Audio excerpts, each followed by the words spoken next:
오늘은 위스키를 좋아하는 분들을 위한 위스키의 성지 더 보호파입니다. 저는 여기서 인생 위스키를 만났던 곳인데 정말 돈만 허락한다면 갈 때마다 가고 싶은 곳이에요. 제가 방문했을 당시에 홍콩, 싱가포르에서 온 손님들이 이곳으로 오기 위해서 삿포로를 왔다고 이야기하더라고요. 제가 원래 와인을 10년 정도 마시고 위스키를 시작했거든요. 와인을 마시다가 알게 된 형님께서 위스키를 좋아하셔가지고 위스키를 저에게 알려주시면서 다양하게 위스키를 경험을 해봤는데 저에게는 사실 위스키가 그렇게까지 좋지는 않았거든요. 그냥 마실만한 술이다? 뭐 이 정도였는데 그러다가 삿포로 이 보호바를 우연히 방문을 했습니다. 당시에 같이 갔던 형님이 쏘신다고 해서 갔는데 처음에 각 한 잔씩 3잔을 마시고 추가로 한 잔씩 더 시키면서 추천을 부탁드렸죠. 그때 추천해준 위스키가 바로 로즈뱅크 15년이었어요. 당시 마시고 제가 정말 가끔씩 와인 마시고 오는 감동을 위스키에서 처음 받은 날이었거든요. 사실 지금까지도 그 정도 감동을 준 위스키는 로즈뱅크밖에 없지만요. 그 위스키가 그리워서 다시 방문을 했는데 똑같은 위스키가 있다는 거예요. 그래서 아는 동생하고 3잔을 마셨는데 그때 같은 바틀에서 같은 감동을 받았어요. 당시 로즈뱅크 15년, 20년 그리고 탈리스커 70년대 바틀을 마셨는데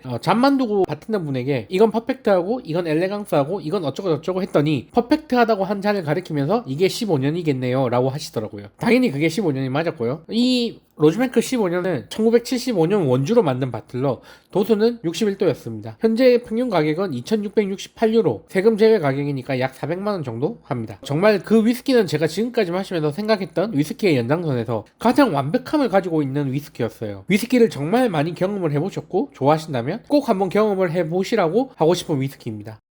일단 이 집의 장점에 대해서 이야기해 볼게요. 올드 바틀만 모여있는 곳으로 90년대가 있는지는 정확하지 않지만 1900년대부터 80년대까지의 바틀들이 전 세계에 있는 귀한 거를 바텐더분이 구해와서 판매하는 곳으로 정말 희귀하고 귀한 위스키들을 경험하실 수 있습니다. 그리고 위스키 외에도 다양한 주종들이 있는데 그 주종들마저도 80년대 이전의 바틀만 구비되어 있어요. 제가 인생 위스키라고 했던 로즈뱅크는 옛날에 없어졌던 위스키로 지금은 다시 생산을 하고 있는 걸로 알고 있는데 최근에 로즈뱅크 나온 걸 경험할 일이 있었는데 아쉽게도 이때 마신 로즈뱅크는 예전에 그 로즈뱅크랑은 좀 다르더라고요.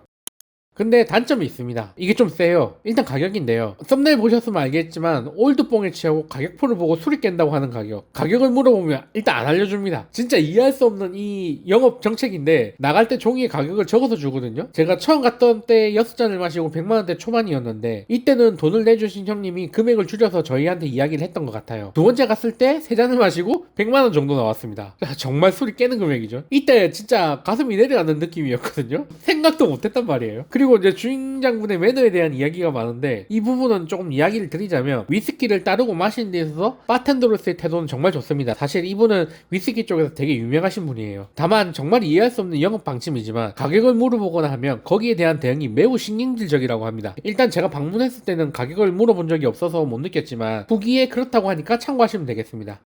명확하게 단점이 있긴 하지만 정말 구하기 힘든 위스키들을 경험할 수 있는 좋은 곳입니다. 오래된 바틀이라고 무조건 좋은 게 아니고요. 숙성도가 높다고 무조건 좋은 게 아닙니다. 저도 로즈뱅크 15년, 20년 중에 15년이 더 좋았어요. 본인이 술을 테이스팅 하는 데 있어서 어느 정도 자신이 있고 그 많은 술 중에서 정말 좋은 술이 어떤 것인지 고를 수 있다면 절대 돈이 아깝지 않을 곳이라고 생각을 합니다. 제가 봤을 때 정말 세계적으로 인정받는 증류주들이 종류별로 모여 있었거든요. 기회가 되신다면 한번 가보세요. 정말 저처럼 인생에 기억에 남을 만한 위스키를 만나실 수 있는 기회가 있었으면 좋겠습니다. 또 좋은 정보로 찾아오겠습니다. 감사합니다. 다른 곳에서 알려주지 않는 일본 여행 정보가 궁금하시면 구독을 눌러주세요.